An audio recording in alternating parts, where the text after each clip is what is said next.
warahmatullahi wabarakatuh. Salam sejahtera semua. Salam semangat.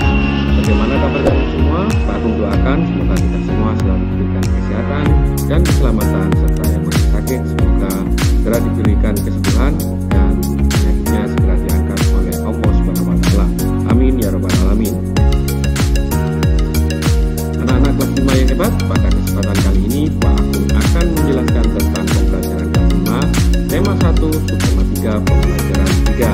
Sebelum kita mulai pembelajaran ini, mari kita berdoa terlebih dahulu menurut keyakinan kita masing-masing. Doa dimulai. Selesai. Pemetaan kompetensi dasar tema 1 subtema 3 pembelajaran 3 terdiri dari IPS, PPKN, dan Bahasa Indonesia. Tujuan pembelajaran kita kali ini adalah sebagai berikut.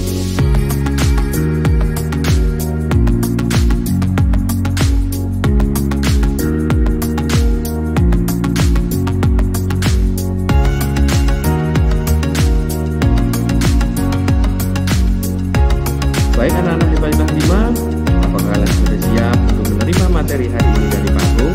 Jika kalian sudah siap, mari anak-anak kalian perhatikan penjelasan Pak Agung mulai dari awal sampai akhir nanti, karena di akhir pembelajaran nanti ada soal-soal yang harus kalian kerjakan.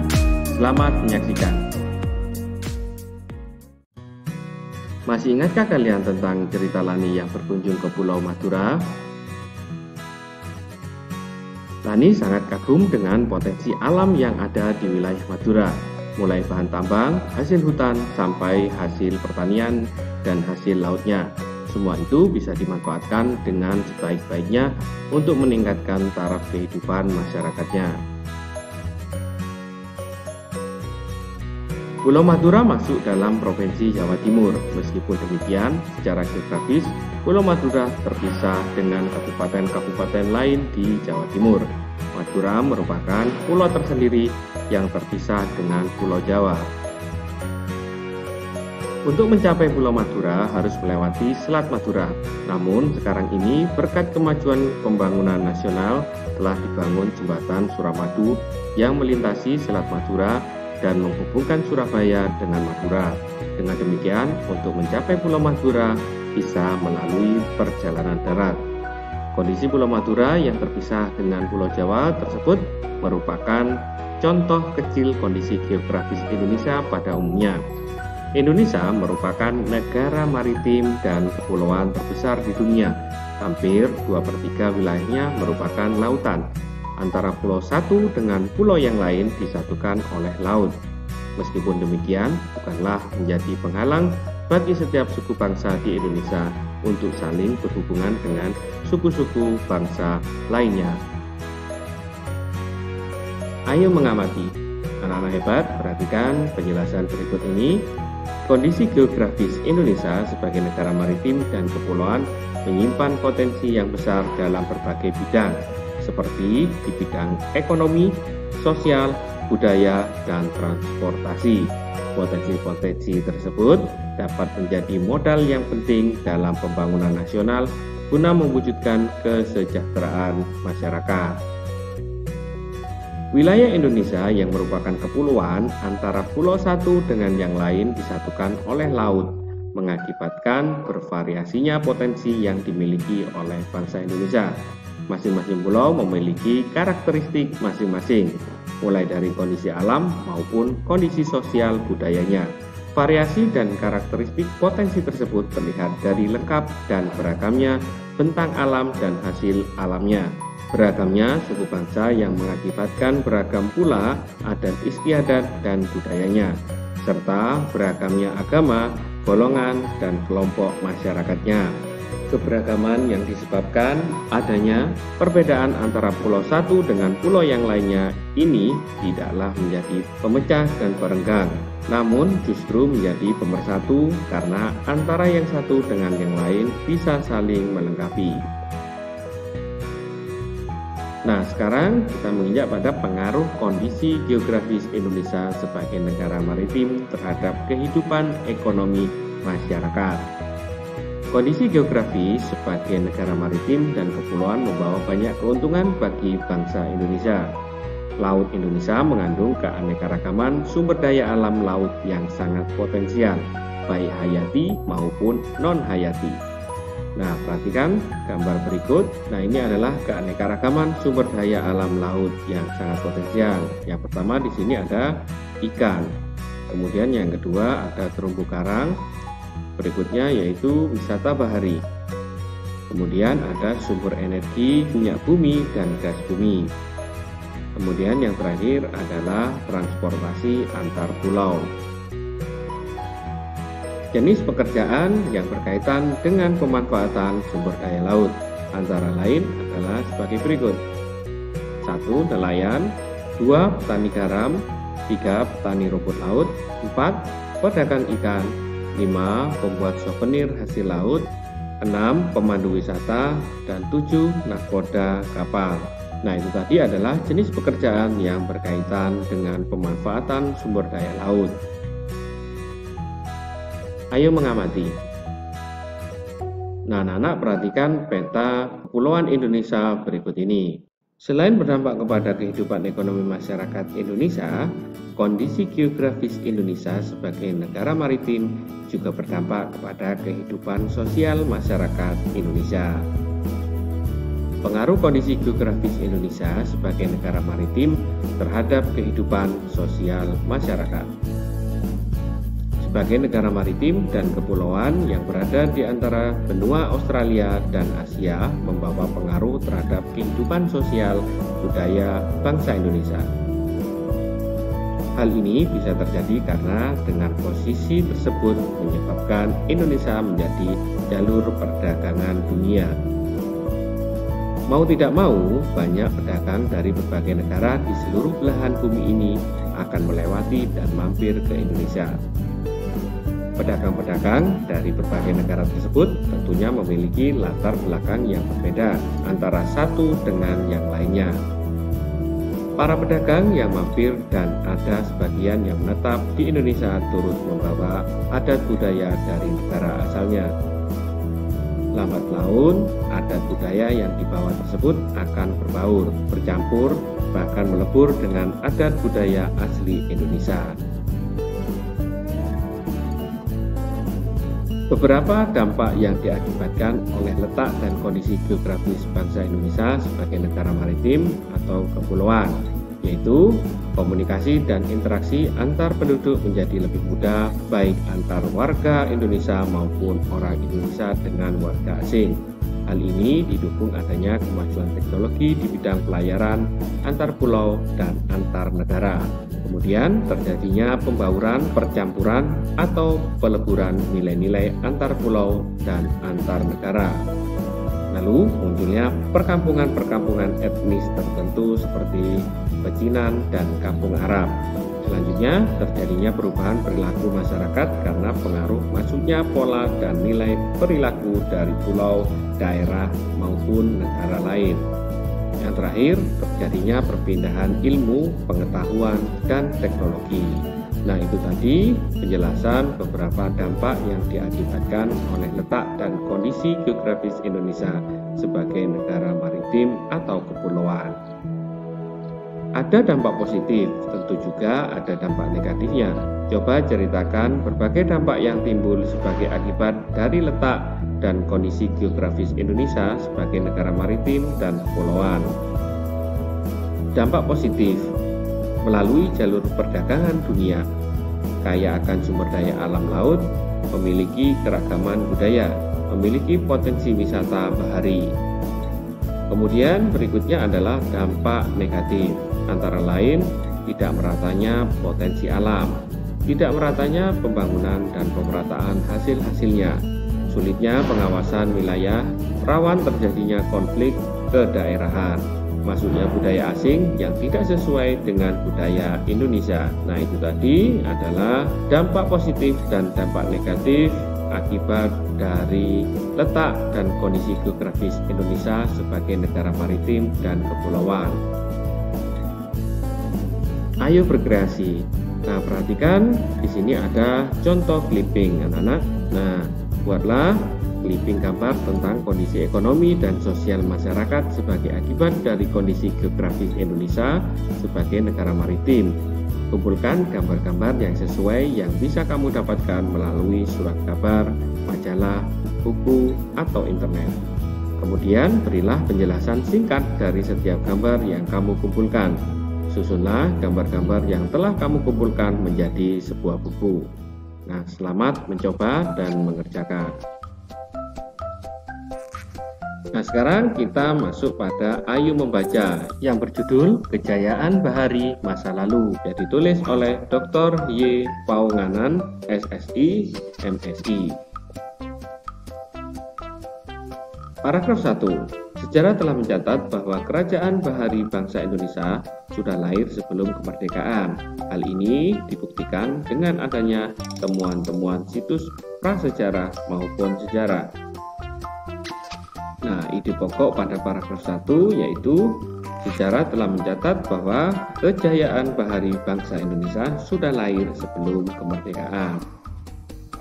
Paragraf kedua, penemuan situs prasejarah di gua-gua Pulau Muna, Seram, dan Argeni yang dipenuhi oleh lukisan-lukisan perahu layar menggambarkan bahwa nenek moyang bangsa Indonesia merupakan bangsa pelaut. Selain itu, ditemukan kesamaan benda-benda sejarah suku aborigin di Australia dengan benda-benda sejarah yang ditemukan di Pulau Jawa. Penemuan ini menggambarkan bahwa nenek moyang bangsa kita telah melakukan hubungan dengan bangsa lain yang tentunya menggunakan kapal-kapal layar. Ide pokok pada paragraf 2 yaitu nenek moyang bangsa Indonesia merupakan bangsa pelaut. Paragraf ketiga, Kerajaan Sriwijaya bahkan memiliki armada laut yang besar dan kuat. Armada laut Sriwijaya mampu menguasai jalur perdagangan laut dan memungut cukai atas penggunaan laut. Pengaruh Sriwijaya meliputi Asia Tenggara. Hal ini dibuktikan dengan catatan sejarah bahwa terdapat hubungan erat dengan Kerajaan Champa yang terletak di antara Kamboja dan Laos. Ide pokok pada paragraf 3 yaitu Kerajaan Sriwijaya memiliki armada laut yang besar dan kuat. Paragraf 4, Kerajaan Mataram kuno di Jawa Tengah mampu membangun Candi Borobudur. Pada candi tersebut terdapat relik berupa gambar perahu layar dengan tiang-tiang layar yang kukuh dan menggunakan layar segi 4 yang lebar. Ide pokok pada paragraf 4 yaitu Kerajaan Mataram kuno di Jawa Tengah mampu membangun Candi Borobudur. Paragraf 5. Kerajaan Singosari di bawah kepemimpinan Raja Kertanegara pun juga memiliki armada kapal dagang yang mampu mengadakan hubungan-hubungan dagang lintas laut. Bahkan, perkembangan Kerajaan Singosari dianggap sebagai ancaman bagi Kerajaan Tiongkok dengan rajanya Kubilai Khan. Raja Kubilai Khan mengirim armada perangnya dan mendarat di Pulau Jawa. Ide pokok pada paragraf 5 yaitu Kerajaan Singosari di bawah kepemimpinan Raja Kertanegara memiliki armada kapal dagang yang mampu mengadakan hubungan-hubungan dagang lintas laut. Paragraf 6. Pada masa itulah Raden Wijaya mendirikan Kerajaan Majapahit. Kerajaan Majapahit kemudian berkembang menjadi kerajaan maritim yang besar. Kerajaan Majapahit memiliki pengaruh dan kekuasaan yang luas meliputi wilayah Nusantara. Dengan kekuatan armada lautnya dan didukung oleh kemampuan perang Patih Gajah Mada, wilayah Kerajaan Majapahit kian luas. Ide pokok pada paragraf 6 yaitu Kerajaan Majapahit berkembang menjadi kerajaan maritim yang besar. Paragraf 7. Dengan bukti-bukti sejarah inilah tidak bisa dielakkan bahwa Kerajaan Bahari bangsa Indonesia telah ada sejak zaman dahulu. Namun dalam perjalanannya, Kerajaan Bahari ini mulai mengalami keredupan seiring terjadinya penjajahan Belanda dengan praktik kebaharian kolonialnya. Ide pokok pada paragraf 7 yaitu dengan bukti-bukti sejarah inilah tidak bisa dielakkan bahwa kejayaan bahari bangsa Indonesia telah ada sejak zaman dahulu. Paragraf 8. Pada masa kolonial Belanda, masyarakat Indonesia dibatasi berhubungan dengan laut, misalnya larangan berdagang selain dengan pihak Belanda. Padahal sebelumnya telah muncul beberapa kerajaan bahari Nusantara. Hal ini mengakibatkan budaya bahari Indonesia memasuki masa suramnya. Ide pokok pada paragraf 8 yaitu pada masa kolonial Belanda, masyarakat Indonesia dibatasi berhubungan dengan laut. Paragraf 9. Pada masa kolonial Belanda juga terjadi pengikisan semangat bahari bangsa Indonesia dikarenakan pemerintahan kolonial lebih mementingkan bidang agraris untuk kepentingan mereka dibandingkan dengan bidang kemaritiman. Pemerintahan kolonial menggenjot bidang agraris dengan tujuan untuk memenuhi kepentingan dagang rempah-rempah mereka dengan negara-negara di Eropa. Ide pokok pada paragraf 9 yaitu pada masa kolonial Belanda juga terjadi pengikisan semangat bahari bangsa Indonesia.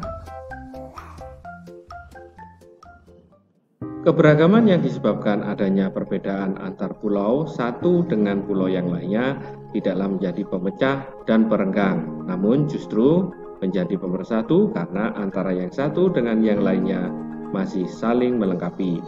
Hal ini sesuai dengan semangat persatuan dan kesatuan seperti pencerminan nilai-nilai Pancasila, khususnya Sila Persatuan Indonesia.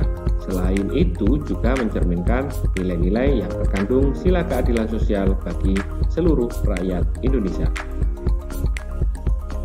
Tahukah kamu, meskipun terdiri atas 5 sila, namun Pancasila itu merupakan satu kesatuan yang utuh.